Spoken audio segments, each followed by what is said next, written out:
ৰমজান মাহত আদায় কৰা তাৰাৱিহ নামাজ ইছলামিক ইবাদতৰ এক গুৰুত্বপূৰ্ণ অংগ। ই আধ্যাত্মিক ইবাদতৰ লগতে আধুনিক বিজ্ঞানৰ দৃষ্টিকোণৰ পৰা চোৱা গ'লে কিছুমান শাৰীৰিক আৰু মানসিক উপকাৰো আগবঢ়ায়।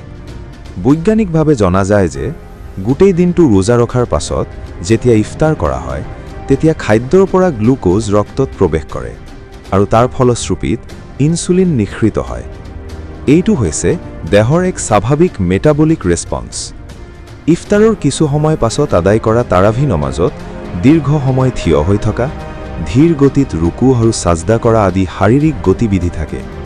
বিজ্ঞানৰ ভাষাত এইবোৰক low to moderate intensity physical activity বুলি কোৱা হয়। এনেধৰণৰ নিয়মিত শাৰীৰিক সক্ৰিয়তাই দেহে গ্লুকোজ ব্যৱহাৰ কৰাত সহায় কৰে, ইনচুলিন সেন্সিটিভিটি উন্নত কৰাত সহায়ক হ'ব পাৰে আৰু সামগ্ৰিক মেটাবলিক স্বাস্থ্য বজাই ৰাখিবলৈ ইতিবাচক ভূমিকা লয়। ইয়াৰ ফলত ইফতাৰৰ পাছত ৰক্তত গ্লুকোজ হঠাৎ বৃদ্ধি পোৱাৰ প্ৰভাৱ ধীৰে ধীৰে হ্ৰাস পাবত সহায় হ'ব পাৰে, যদিও এই প্ৰভাৱ ব্যক্তিভেদে ভিন্ন হয়। মানসিক স্বাস্থ্যৰ ক্ষেত্ৰত নিয়মিত নামাজ আদায় ধীৰ শ্বাস-প্ৰশ্বাস, একাগ্ৰতা আৰু মনোযোগৰ সৈতে জড়িত। বিজ্ঞানীসকলে প্ৰমাণ কৰিছে যে এনেধৰণৰ প্ৰক্ৰিয়াই মানসিক চাপ কমাবলৈ আৰু মন শান্ত ৰাখিবলৈ সহায় কৰে। এনেধৰণৰ আচৰণক আধুনিক চিকিৎসা বিজ্ঞানে মাইণ্ড বডি প্ৰেক্টিচেছ হিচাপে চিনাক্ত কৰিছে, যিবোৰ মানসিক স্বাস্থ্যৰ বাবে উপকাৰী বুলি ধৰা হয়।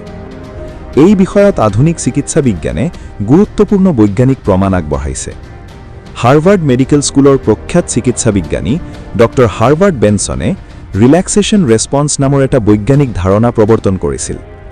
তেওঁৰ গৱেষণাত দেখুওৱা হৈছে যে ধীৰ শ্বাস-প্ৰশ্বাস, মনোযোগ এটা বিন্দুত কেন্দ্ৰীভূত কৰা, শব্দ বা বাক্য পুনৰাবৃত্তি কৰা ৰেপিটিশ্যন আৰু প্ৰেয়াৰ বা ইবাদত, এই সকলোবোৰে দেহৰ ভিতৰত ষ্ট্ৰেছ হৰমন যেনে কৰ্টিজল হ্ৰাস কৰে, হৃদস্পন্দন আৰু ৰক্তচাপ কমায় আৰু নাৰ্ভাছ ছিষ্টেম শান্ত কৰে। এইটো কেৱল ধৰ্মীয় বিশ্বাস নহয়, বৰং আধুনিক চিকিৎসা বিজ্ঞানে স্বীকৃতি দিয়া প্ৰমাণিত বৈজ্ঞানিক সত্য। এই দৃষ্টিকোণৰ পৰা চালে তাৰাৱিহ নমাজত থকা ধীৰ গতিবিধি, একাগ্ৰতা আৰু ইবাদতৰ পৰিৱেশে মানুহৰ মন আৰু দেহ দুয়োটাতে এটা স্বাভাৱিক ৰিলেক্সেশ্যন ৰেছপন্স সৃষ্টি কৰে বুলি ক'ব পাৰি। তাৰাৱিহ নমাজৰ সময়ত দেহৰ বিভিন্ন পেশী আৰু সন্ধি সক্ৰিয় হৈ থাকে। ইয়াৰ ফলত পেশীৰ নমনীয়তা বজাই থাকে, ৰক্ত সঞ্চালন উন্নত হয় আৰু দৈনিক শাৰীৰিক সক্ৰিয়তা বজাই ৰাখিবলৈ সহায় কৰে। বিশেষকৈ যিসকলে নিয়মিত ব্যায়াম নকৰে তেওঁলোকৰ বাবে তাৰাৱিহ নমাজ এক ধৰণৰ ষ্ট্ৰাকচাৰ্ড লাইট ফিজিকেল এক্টিভিটি হিচাপে কাম কৰিব পাৰে।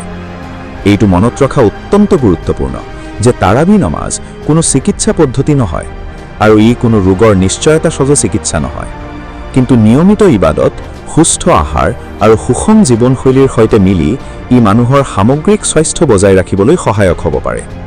সেইবাবে তাৰাৱিহ নমাজক আধ্যাত্মিক শান্তি, নিয়মিত শাৰীৰিক গতিবিধি আৰু মানসিক স্থিৰতাৰ এটা ইতিবাচক সমন্বয় বুলি ক'ব পাৰি। যদি এই ভিডিঅ'টো আপোনালোকৰ ভাল লাগিছে তেন্তে অনুগ্ৰহ কৰি লাইক কৰক, শ্বেয়াৰ কৰক আৰু এনে তথ্যভিত্তিক ভিডিঅ'ৰ বাবে আমাৰ চেনেলটো ছাবস্ক্ৰাইব কৰিবলৈ নাপাহৰিব। আল্লাহ হাফিজ।